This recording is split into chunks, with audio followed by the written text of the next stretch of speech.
L'histoire commence avec une jeune femme nommée Shu Xiamo, envoyée par sa belle-mère dans une ville appelée Mengbei pour retrouver son frère cadet qui y vivrait. Sans le savoir, sa belle-mère a déjà engagé un tueur pour l'éliminer. Heureusement, Xiamo est sauvée par un jeune homme nommé Ji Qishuan. Mais ce sauvetage n'est pas désintéressé. Qishuan sait déjà que Xiamo est la fille d'un riche homme d'affaires chinois, Shu He. Apparemment, Qishuan cherche des indices auprès d'elle sur un incident qui a coûté la vie à son frère aîné 3 ans plus tôt. Non seulement ça, mais Qishuan est convaincu que son frère a été assassiné et soupçonne le père de Xiamo, Shu He, d'être impliqué.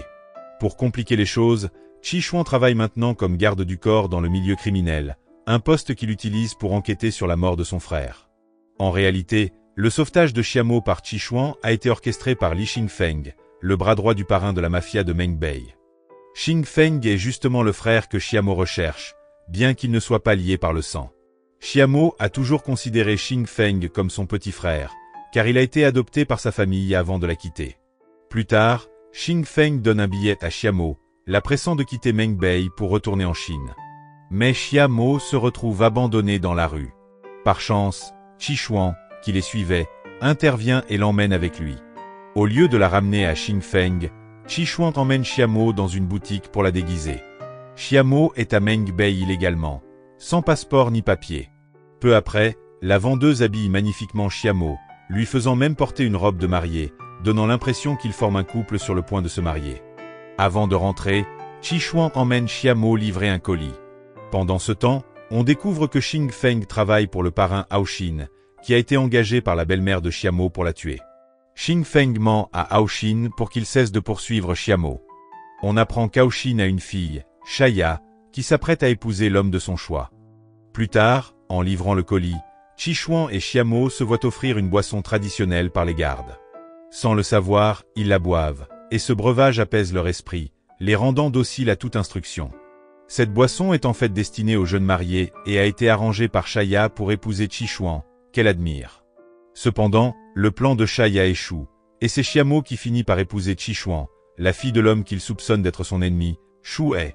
Shaya, furieuse et le cœur brisé, jure de ne pas laisser faire cela et commence à comploter pour reprendre l'homme qu'elle aime.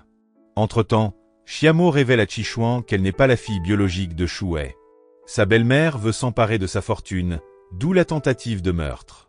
Qishuan avertit Xiamo que pour rester en sécurité, elle doit suivre ses instructions et rester près de lui. Pour vérifier ses dires, il demande à son ami Zheng Nan d'analyser son ADN. Bien que mariée à Qishuan, Xiamo reste déterminée à retrouver Xingfeng, qu'elle considère comme son frère. Elle veut le convaincre de rendre visite à leur père hospitalisé. Mais Qishuan lui bloque constamment le chemin. Une nuit, alors que Qishuan dort épuisé, Xiamo s'échappe pour chercher Xingfeng. Malheureusement, elle est enlevée par des hommes envoyés par Shaya, qui ne supportent pas que Qishuan lui ait été volé. Zheng Nan et Qishuan la sauvent de justesse. Cette épreuve éveille des sentiments chez Xiamo. Elle commence à tomber amoureuse de Qishuan. L'histoire fait alors un bond dans le passé. Shu He, un homme riche, voulait acheter une pierre précieuse rare, le Wuxia, à un vendeur anonyme de Mengbei. Le frère aîné de Qishuan, alors garde du corps en chef, fut envoyé sécuriser la transaction par la mer. Mais le navire a sombré, entraînant sa mort. Le commanditaire reste inconnu à ce jour. Dans le présent, pendant que Qishuan travaille, Xiamo l'observe via leur système de surveillance sophistiqué. Elle découvre un piano et se met à jouer avec talent, révélant son passé de pianiste. Pendant ce temps, Qishuan et Zheng Nan filent des membres de la mafia d'Haoxin, maintenant dirigée par Xingfeng. À travers les caméras, Qishuan voit Xiamo jouer et est submergé par des souvenirs d'une rencontre passée. Soudain, des soldats menés par Pu Bao surgissent, probablement pour capturer Xiamo. Qishuan lui ordonne de se cacher. Quand Pu Bao s'apprête à la prendre, Qishuan intervient avec une grosse somme d'argent. Mais Pu Bao en demande plus. Alors que la situation s'envenime, Pu Bao reçoit un appel de son général lui ordonnant de laisser Qishuan tranquille. À contre-cœur, il obéit, mais s'interroge sur la véritable identité de Qishuan. Il s'avère que Qishuan est le neveu du général de Pu Bao, une connexion qui le protège des menaces de la mafia grâce à l'armée. 3 ans plus tôt, après la mort de son frère, Qishuan, au bord du désespoir, avait entendu une mélodie de piano jouée par Xiamo. C'était leur vraie première rencontre, même si Xiamo semble l'avoir oublié. Qi Shuang, lui, s'en souvient parfaitement. Ce soir-là, une panne d'électricité dans leur maison effraie Xiamo. Qi Shuang allume des bougies pour la rassurer. Il lui révèle qu'autrefois, il lui avait offert un pistolet à feu pour allumer les bougies du rituel funéraire de ses parents adoptifs. Xiamo ne semble pas s'en souvenir. Pourtant, Qi Shuang était tombé amoureux d'elle à ce moment-là, et ses sentiments persistent, même s'il a du mal à les définir. Le lendemain, des villageois viennent féliciter Qi Shuang pour son mariage avec Xiamo, une tradition à Mengbei. Après les célébrations, Zheng Nan informe Qi Shuang que Xiamo n'est pas la fille de Shuai, son ennemi présumé. Cette nouvelle soulage Qi Shuang. Plus tard, Qi Shuang emmène Xiamo au quartier général d'Aoxin pour voir Xing Feng. Il lui explique que Xing Feng n'est plus le frère qu'elle a connu. Sha Ya apprend le lien fraternel entre Xing Feng et Xiamo, la femme qui a conquis le cœur de Qi Shuang. Mais Xing Feng précise qu'ils ne sont pas liés par le sang. Ce soir-là, Qi Shuang emmena Xiamo dans la forêt pour observer les lucioles, un moment qui la remplit de joie. Xiamo avoua qu'elle hésitait à retourner en Chine, car sa raison initiale pour venir à Mengbei était de ramener Xing Feng à la maison. Cependant, Xing Feng semblait prendre ses distances. Sans le savoir, Xing Feng les observait de loin. Plus tard, de retour à la maison, Xing Feng aborda Xiamo pour discuter. C'est alors que Qi Shuang apprit qu'ils n'étaient pas frères et sœurs biologiques. Xiamo révéla également son mariage avec Qi Shuang, ce qui laissa Xing Feng choqué et déçu. Le cœur lourd, il finit par partir. Xiamo confia ensuite à Qi Shuang que Xing Feng avait quitté la maison après une dispute avec sa famille adoptive. Bien qu'ils ne soient pas liés par le sang, Xiamo l'avait toujours considéré comme son frère. Avec le temps, le lien entre Qi Shuang et Xiamo se renforça, un changement que même Zheng Nan remarqua. Leur affection mutuelle devenait évidente, bien qu'ils n'en aient pas conscience eux-mêmes. Sha Ya observa cette proximité et les confronta, surprenant Xiamo. À ce moment, Xiamo découvrit que Sha Ya éprouvait des sentiments pour Qi Shuang, son mari traditionnel. Cependant, Qi Shuang ne partageait pas ses sentiments. Déterminé, Sha Ya jura de gagner le cœur de Qi Shuang si Xiamo ne l'aimait pas vraiment. Malgré cela, Qi Shuang, homme intègre, ne montra aucun intérêt pour Sha Ya. Son cœur appartenait à Xiamo, même s'il avait du mal à comprendre pleinement ses émotions. Cette nuit-là, Zheng Nan rapporta la valise perdue de Xiamo. Mais lorsqu'elle chercha son passeport, il avait disparu, la laissant en situation irrégulière. Le lendemain, Xiamo offrit à Zheng Nan des objets de valeur, ce qui le ravit compte tenu de leur prix élevé. Connaissant les relations de Qi Shuang avec un général militaire, elle lui demanda de l'aide pour obtenir un nouveau passeport. Bien que Qi Shuang ait d'abord refusé, il organisa secrètement les documents nécessaires. Plus tard, Xing Feng rencontra Xiamo et lui donna de l'argent, l'exhortant à rentrer en Chine alors que la situation locale devenait plus dangereuse. Rester à Mengbei ne ferait que l'exposer à davantage d'ennemis, surtout de la mafia d'Aoxin. Il s'avéra que Xiamo rêvait de devenir une pianiste renommée. Une opportunité inattendue se présenta, une invitation à un prestigieux concours de piano. Elle pourrait partir le lendemain pour poursuivre son rêve. En apprenant cela, Qi Shuang accepta de la laisser partir mais insista pour qu'elle boive une tisane pour un voyage sûr. Xiamo obéit. Cependant, alors qu'elle marchait en périphérie de la ville, elle paniqua en apercevant deux policiers. Craignant des ennuis, elle s'enfuit, les obligeant à la poursuivre. Elle se cacha dans un espace étroit, mais ce ne fut pas suffisant. Les policiers la coincèrent rapidement. Heureusement, Qi Shuang arriva à temps pour sauver Xiamo des deux policiers qui s'apprêtaient à l'arrêter pour immigration illégale. Bien que Xiamo eût caché son visage, elle ne fut pas reconnue comme fugitive. Cela était dû à la tisane de Qi Shuang, qui avait provoqué des rougeurs temporaires modifiant son apparence. Qi Shuang lui donna aussi un antidote annulant rapidement les effets. Cependant, cet incident ruina le plan de Xiamo de rentrer en Chine, laissant son rêve pianistique inachevé. Plus tard, après un bain, Xiamo glissa et tomba. Qi Shuang se précipita pour l'aider et l'emmena à l'hôpital. Dans ce moment vulnérable, Xiamo exprima sa frustration, demandant pourquoi Qi Shuang ne l'avait jamais touchée malgré leur mariage. Qi Shuang expliqua qu'il ne s'approcherait d'elle intimement qu'une fois sûr de ses sentiments. Le lendemain, au QG de la mafia d'Aoxin, Xing Feng avoua à Sha Ya ses sentiments de longue date pour Xiamo, bien qu'ils ne soient pas liés. Il était déchiré car Xiamo était désormais marié à Qishuan. Shai a admis aussi ses sentiments pour Qishuan, bien que son cœur appartienne clairement à Xiamo.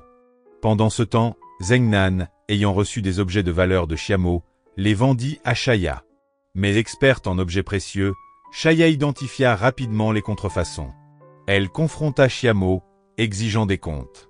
Une tension inoffensive s'ensuivit, car Xiamo ne ferait jamais de mal intentionnellement. Qishuan prit la responsabilité des faux et promit compensation. Plus tard, en faisant des courses pour un cadeau à son oncle général, Xiamo joua du piano, émouvant profondément Qishuan. Mais Shaya annonça qu'un test ADN confirmait que Xiamo était bien la fille de Shuai, l'ennemi présumé de Qishuan. Sous le choc, Qishuan examina les résultats. Malgré sa colère, Qishuan hésita à accuser Xiamo sans certitude. Il demanda à Zheng Nan de revérifier les tests. Qishuan en voulait toujours pour la mort de son frère lors du transport de la pierre Wuxia. Bien que Shu fût suspect, Qishuan doutait aussi du vendeur anonyme de Meng Bei. Se sentant abandonné, Xiamo trouva du réconfort auprès de Xing Feng. Ils burent et discutèrent, ignorant que Qishuan écoutait. Quand Xiamo demanda à rentrer, Qishuan la porta tendrement. Son comportement ivre trahissait son affection grandissante, ce que Qishuan avait déjà perçu. Pourtant, Qishuan était déchiré. Ses sentiments pour Xiamo s'approfondissaient, mais accepter qu'elle soit la fille de Shu est resté difficile. Au matin, Xiamo se réveilla nu chez Qishuan, mais il la rassura, rien ne s'était passé. Son humeur s'éclaircit en voyant ses papiers d'identité retrouvés, elle n'était plus une fugitive. Cependant, son soulagement tourna au choc en découvrant que Qishuan l'avait investiguée. Il avait appris qu'elle était bien la fille de Shu He. Mais Qishuan contrôla sa colère, réalisant que Xiamo ignorait tout de l'incident d'il y a 3 ans. Après avoir partagé leurs sentiments, ils se réconcilièrent sous le soleil matinal. Ailleurs, Xing Feng paniqua en apprenant le retour d'Aoxin, qui savait que Xiamo était vivante sous la protection de Qishuan. Xing Feng avertit Qishuan, Aoxin était le vrai coupable de la mort de son frère, et détenait la pierre Wuxia. Cette révélation innocentait Shu He. Plus tard, Qishuan rencontra Xiamo, son attitude étrangement sérieuse, et lui demanda de l'accompagner quelque part. Il l'emmena à la base mafieuse d'Aoxin. Quelques heures plus tôt, Qishuan avait informé Aoxin de son plan pour livrer Xiamo, bien qu'il se soit déjà préparé à affronter la tristement célèbre mafia de Meng Bei. En apprenant qu'Aoxin était l'assassin de son frère, le désir de vengeance de Qishuan s'intensifia. Pendant ce temps, Xiamo fut détenu par Aoxin, qui lui attacha une bombe à retardement à la jambe pour l'empêcher de s'échapper. Grâce à un dispositif caché, Qishuan surprit une conversation où Aoxin exigeait que Shu He rachète la pierre Wuxia en échange de la libération de Xiamo. Bien décidé à la sauver, Qishuan combattit les gardes d'Aoxin, mais ce dernier l'avait anticipé. Avec Shaya et Xing Feng, il s'éclipsa rapidement. Cette nuit-là, après avoir libéré Xiamo, Qishuan tenta de s'enfuir avec elle. Cependant, la bombe sur la jambe de Xiamo et l'encerclement de la mafia les forcèrent à revenir. Xiamo resta captive, bien qu'elle puisse désormais se déplacer librement dans la base. Peu après, Qishuan fouilla secrètement la pièce cachée d'Aoxin pour trouver la pierre Wuxia, mais déclencha une alarme, faillissant se faire repérer. Heureusement, Shaya le couvrit en prétendant qu'il était son fiancé. Pour éviter la colère d'Aoxin, Qishuan accepta à contre-cœur ses fiançailles, ce qui blessa profondément Xiamo et la fit douter de son amour. Aoxin, quant à lui, célébra ses projets, y voyant une opportunité pour finaliser la vente de la pierre Wuxia. Le lendemain, Qishuan et Shaya feignirent de l'affection, trompant Aoxin, bien que Qishuan ne ressentit rien pour elle. Xiamo, en les observant, devint jalouse. Xing Feng en profita pour se rapprocher d'elle. À l'approche de la cérémonie de fiançailles, Aoxin invita Pu Bao, un chef militaire allié, pour assister à l'engagement et voir la pierre Wuxia. Après l'événement, Qishuan surprit une conversation entre Aoxin et Pu Bao et découvrit que la pierre exposée était un faux. La vraie était cachée ailleurs, et bien que Pu Bao la désirât, Aoxin l'en empêchait constamment. Comprenant que Xiamo serait en danger après la cérémonie, Qishuan lui proposa de se venger ensemble d'Aoxin, coupable de nombreux crimes, dont le meurtre de son frère 3 ans plus tôt. Contre toute attente, Xiamo accepta. Pendant ce temps, Shaya réalisa que Qishuan aimait vraiment Xiamo et décida de le laisser partir pour son bonheur. Cependant, L'ambiance de la cérémonie changea soudainement lorsque Pu Bao empoisonna secrètement Hao Xin. Ce soir-là, alors que les festivités continuaient, Hao Xin s'effondra et fut capturé par Pu Bao et ses hommes. Profitant de l'occasion, Qi Shuang et Xiamo partirent récupérer la pierre Wuxia. À ce moment, Shai a été submergé par la tristesse. Son père était capturé et difficile à sauver, tandis que l'homme qu'elle aimait était parti avec Xiamo. Xing Feng, pourtant un allié de confiance d'Hao Xin, le trahit. Plus tard, Qi Shuang et Xiamo récupérèrent la pierre Wuxia. Xiamo s'enfuit avec elle tandis que Qi Shuang restait pour affronter seul les gardes. Bien que gravement blessé, il parvint à les vaincre. Peu après, Zheng Nan arriva et lui apprit que Xiamo n'était pas retourné en Chine mais était toujours à Mengbei. En réalité, le chaos et la capture d'Hao Xin avaient été orchestrés par Xing Feng et Pu Bao pour s'emparer de sa fortune. Mais leur alliance se fissura face à leurs ambitions personnelles. Pu Bao enregistra même les aveux de Xing Feng, ce qui pouvait ruiner sa carrière. Le lendemain matin, Xiamo se réveilla dans la chambre de Xing Feng. Il lui avoua vouloir toujours rester avec elle, mais elle le rejeta, disant ne pas partager ses sentiments. Toujours dans la base d'Hao Xin, Xiamo croisa Shaya, qui avait fait la paix avec ses émotions. Elle reconnut que le cœur de Qi Shuang appartenait à Xiamo et décida de l'aider à s'échapper pour un dernier adieu avant son retour en Chine. Cependant, alors que Xiamo s'apprêtait à partir avec Xing Feng, elle réalisa que Qi Shuang était blessé et risquait de s'effondrer s'il se forçait à bouger. Effectivement, Qi Shuang s'écroula d'épuisement après le combat de la veille. Heureusement, avec l'aide de Zheng Nan, Xiamo soigna Qi Shuang. À ce moment, elle se souvint comment Qi Shuang lui avait autrefois donné un pistolet de détresse, la faisant croire qu'ils étaient destinés l'un à l'autre. Plus tard, quand Qi Shuang se réveilla, il fut choqué d'apprendre par Zheng Nan que Xiamo était parti, laissant seulement une lettre. Son départ était aussi une demande de l'oncle de Qi Shuang, un général militaire, qui jugeait Xiamo inadapté pour lui. Cette nuit-là, avant de partir pour la Chine, Pu Bao menaça Xing Feng de lui remettre la pierre Wuxia sous peine de voir ses aveux exposés. Pris de panique, Xing Feng se retrouva coincé. Le lendemain, alors que Xiamo se rendait à l'aéroport avec Xing Feng, Shaya et Zheng Nan l'aidèrent secrètement à revoir Qi Shuang une dernière fois. Mais au moment où Xiamo sortait de la voiture, celle-ci explosa, tuant Zheng Nan et Shaya, toujours à l'intérieur. Qi Shuang, qui attendait dans la forêt, fut dévasté en comprenant que ses amis avaient péri dans l'explosion. Pendant ce temps, Xing Feng emmena Xiamo en sécurité. Sous le choc et le chagrin, Qi Shuang apprit la mort de Zheng Nan. Il avait du mal à croire que son fidèle ami était parti. Malgré une enquête menée par son oncle, aucune piste ne fut trouvée sur l'origine de la bombe. Xiamo et Xing Feng étaient déjà rentrés en Chine.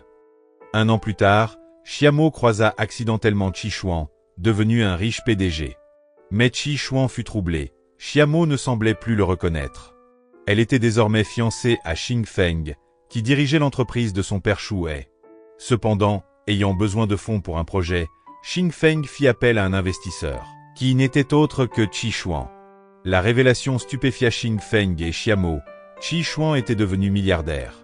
C'est alors que Qi Shuang découvrit que Xiamo souffrait d'une amnésie et avait oublié leurs souvenirs communs. Xing Feng profita de la situation pour rester proche d'elle. Mais après enquête, Qi Shuang soupçonna que Xiamo simulait son amnésie et se souvenait de tout. Il se demanda même si elle était impliquée dans l'attentat qui avait coûté la vie à Zheng Nan et Shaya. Pendant ce temps, Xiamo et Xing Feng subissaient encore l'influence de Beilan, leur belle-mère, qui dirigeait désormais l'entreprise de Shuai. Autrefois déterminée à tuer Xiamo, Beilan voulait maintenant la garder en vie pour s'emparer de toutes les parts de l'entreprise.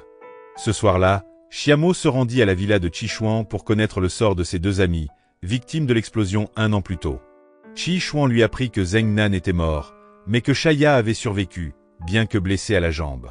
Xiamo fut soulagé d'apprendre que Shaya était en vie, même si le souvenir de l'explosion la hantait. Malgré tout, Xiamo avait du mal à faire confiance à Qi Shuang comme avant. Elle choisit plutôt de croire en Xing Feng, l'homme qui avait été à ses côtés cette dernière année. Sa confusion persistante, peut-être due à un léger traumatisme crânien, brouillait sa capacité à distinguer le bien du mal. Submergé par l'émotion, Qi Shuang chercha du réconfort dans le whisky. Il aimait toujours profondément Xiamo, mais il ne savait plus comment la reconquérir. Le lendemain, Qi Shuang se rendit au bureau de Xing Feng en compagnie de Xiamo, proposant un investissement pour sauver son entreprise de la faillite. Cependant, Les tensions montèrent entre les deux hommes, chacun cherchant à gagner l'affection de Xiamo. Une fois de plus, Qi Shuang sortit vainqueur. Déterminé à raviver leur lien, Qi Shuang décida de créer de nouveaux souvenirs avec Xiamo, espérant faire renaître ceux qu'elle avait perdus. Il organisa une rencontre avec Shaya, ravi de voir Xiamo saine et sauve. Mais les efforts pour se souvenir épuisèrent Xiamo, la plongeant dans la détresse. Pendant ce temps, Xing Feng subissait la pression de Beilan, qui exigeait qu'il obtienne rapidement l'investissement de Qi Shuang pour qu'ils puissent fuir ensemble et poursuivre leur liaison secrète. Sans le savoir, Qi Shuang avait installé des caméras de surveillance, filmant ainsi leur relation. Ces images révélèrent que Xiamo avait assisté à l'attentat de la voiture 1 an plus tôt. Si elle recouvrait la mémoire, le vrai coupable serait démasqué. Bien que Xiamo n'ait pas encore totalement retrouvé la mémoire de l'explosion, Qi Shuang tenta de la stimuler. Il lui montra la vidéo de la relation illicite entre Xing Feng et Beilan, ce qui la choqua et la mit en colère. Le lendemain, Xiamo confronta Xing Feng, qui balaya cette histoire en prétendant qu'il manipulait Beilan pour ses propres intérêts.